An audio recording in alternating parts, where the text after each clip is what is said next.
Desenvolveu uma aplicação web em sua máquina local, onde está instalado um servidor web. Antes de disponibilizar sua aplicação na rede, Manuel gostaria de testá-la localmente, para se comunicar com a máquina local, como se estivesse se comunicando com uma máquina remota.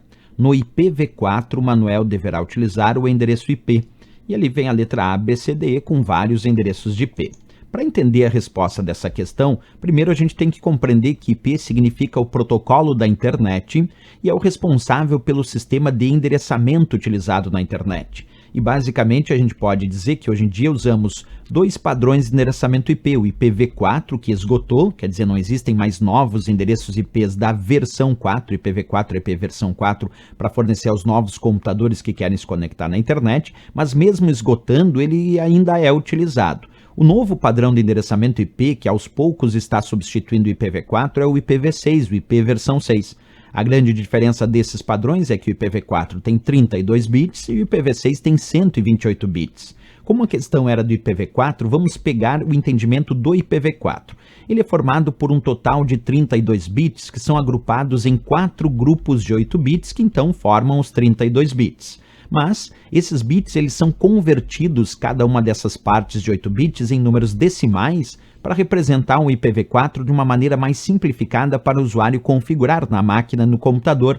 Por exemplo, 192, 1.68, 1.1.100 é a transformação desses bits, desses 32 bits do IPv4 em números decimais. Então o IPv4 é formado por 4 números decimais separados por ponto, 4 partes, números decimais separados por ponto, onde cada parte pode variar de 0 a 255. E aí existem também as classes de atribuição do IPv4, como por exemplo a classe A, que vai de 0 a 127, classe B de 128 a 191, a classe C de 192 a 223, a classe D de 224 a 239 e a classe E de 240 a 255. E são as classes do endereço IP.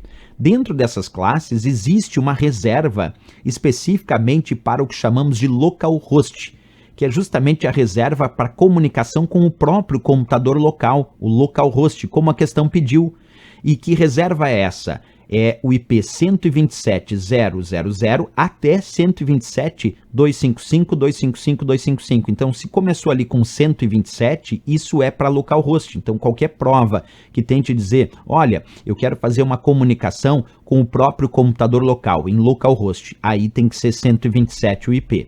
Existem outras atribuições, como por exemplo, blocos para redes privadas, como na classe A de 10 a 10.10.0 a 10.255. A classe B tem também reservado para rede privada 172.16 até 172.31. A classe C também tem parte reservada para rede privada 192.68 a 192.68, só que de 0 a 255. E são reservas para redes privadas, mas a reserva para localhost, para comunicação com o computador local, é 127. Certo? Se começou com 127, que já dá a resposta para a questão então. Quando ele dizia para se comunicar com a máquina local, que é o localhost, como se estivesse se comunicando com uma máquina remota, no IPv4, Manuel deverá utilizar o endereço IP 127.0.0.1, porque era o único que começava com 127 e essa é a reserva para comunicação com o computador local. Portanto, nossa resposta, sem dúvida nenhuma, a letra A de América. Certo, pessoal?